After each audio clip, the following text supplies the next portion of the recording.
Today we're in Slovakia with a very special guest. Igor Balis. Igor! Igor! Igor!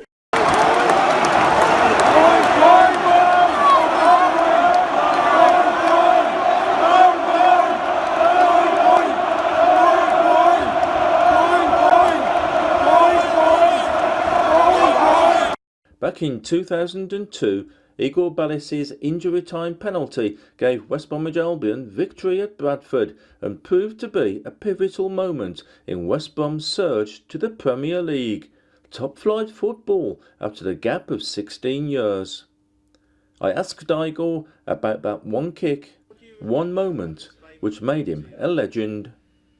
Čo si pamätám, hlavne keby mi v ten moment zmerali tlak, ako keď som išiel kopal, my sme tam kopali penáltu, neviem, či po 3 mesiacoch alebo nejaký tak a bol som určený na ňu, tak hoci čo mi prebiehalo v hlave, že či tú penáltu dám, keď ju nedám, či pojem skôr domov alebo nepojem domov, takým štýlom, neviem, tak by som to asi povedal. So Igor said that it was like a first penalty after 3 months, and he was the one who had to take it, and he had different kind of emotion in him, so it was really difficult. He was thinking like, if I miss, will I go home earlier, or because it was a big moment. Yeah. So it was really tough. Mm-hmm. And what did you think of the crowd, of the fans' reaction when you scored? To je neopísateľné, tá reakcia tých fanúšikov, jak behli na ten štadión. Vedel som, že som tú penáltu dal, ale nebol som si istý, či som mu dal, lebo jak tí ľudia behli na ten štadión, to bolo ako perfekt, krásne, bolo čo nádherné. A duplom však ešte chýbalo nejaké minúty do konca zápasu, tak sme ešte nevedeli, či ten zápas vyhráme, takže ešte som to tak nejako neprežil. Až po tom hvizde rozhodcu som to tak.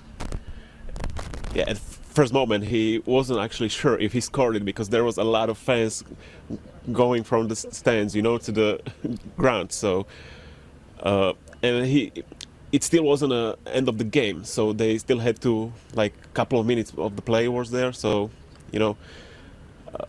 he was happy after the referee blew the whistle. So, yeah. So that was one of the most famous moments in West Bromwich Albion's history. To je jeden z najslavnejších momentov v histórii. To bolo určite bolo niečo aj slavnejšie, podľa mňa.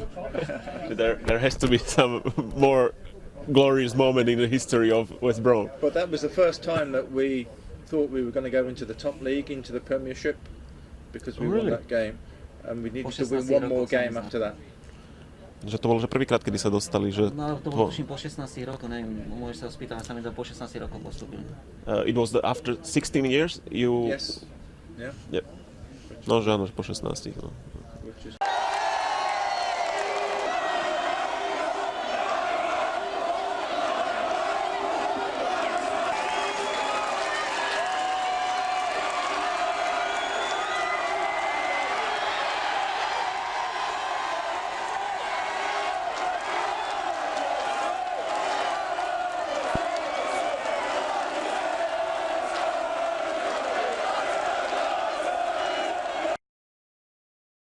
This month, England played their 1000th international game.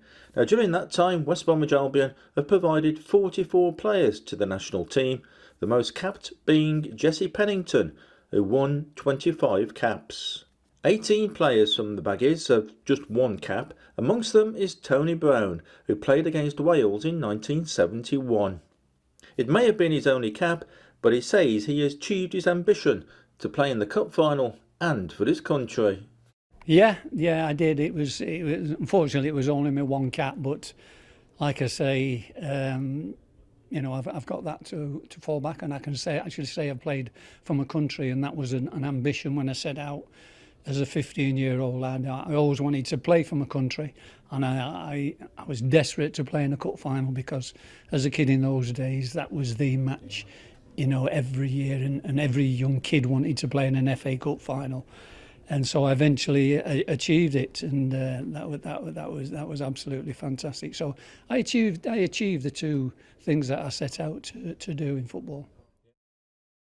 Now, if you missed the first episode of It's Not Only Zebedee Who Boings, you can watch it via our website, tntnews.co.uk. We featured Terry Wills talking about Don Howe. Harold Bache, our West Bromwich Albion World War I hero, and also the snow in Brescia in the Anglo-Italian Cup in 1995. That prompted viewer Glynis Wright to get in touch to share her memories of that amazing day. I've never seen anything like it. The snow was quite amazing. Made it all very Christmassy. Also made it very cold. And the nice little touch was the snowball fight at the end.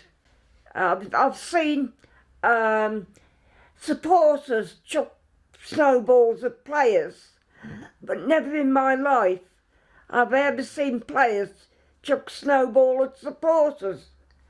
And everybody was giving as good as they got, and I just couldn't stop laughing. It was really, really, really funny. So the weather seems to provoke a lot of memories, and in our next programme we'll be recalling a foggy day against Chester on Boxing Day in 1992.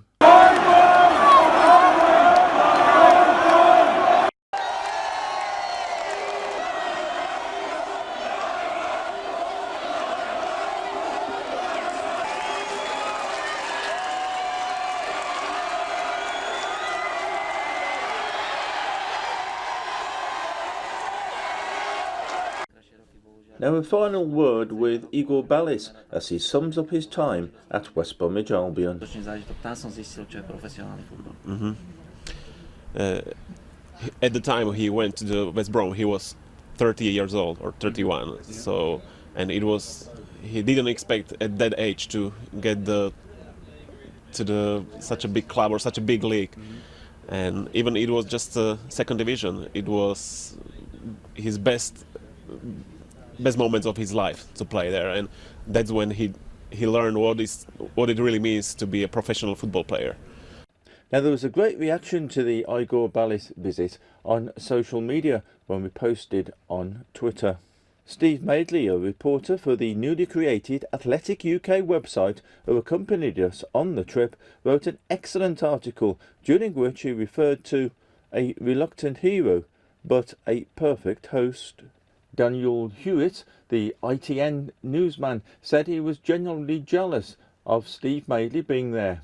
That penalty, that day, that man, I don't think anything in football will ever get close to it, and I get emotional just thinking about it. And Lee Southall on Twitter said that Igor Balis actually lived on Charlemont, and he used to take his kids to the playing fields by the flats, and he used to have a kick around with him. And I always went in defence with him, and when we'd had enough we used to get him to take a penalty before he went.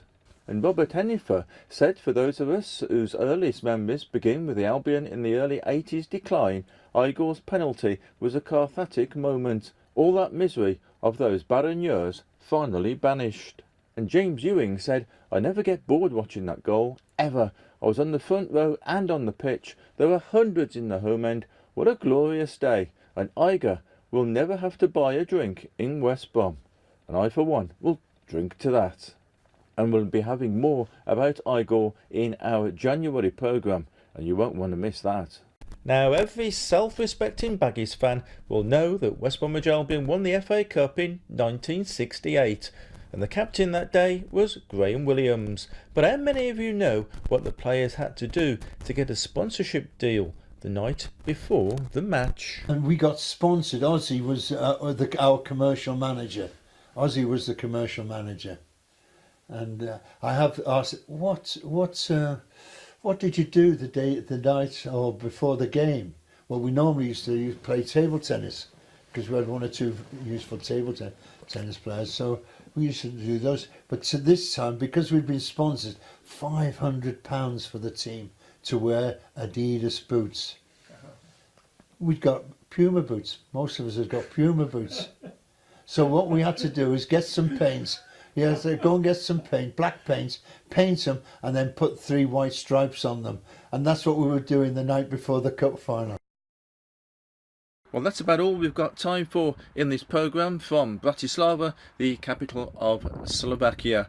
We leave you with some scenes from the city And in the Presidential Park, behind the Royal Palace, something strange seems to be going on.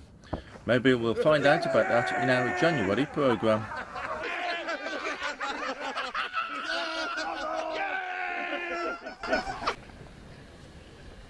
So that's about it then for this programme. So from the Palace Gardens in the middle of Bratislava, it's goodbye and thanks for watching. Igor! Igor! Igor! Igor! Igor!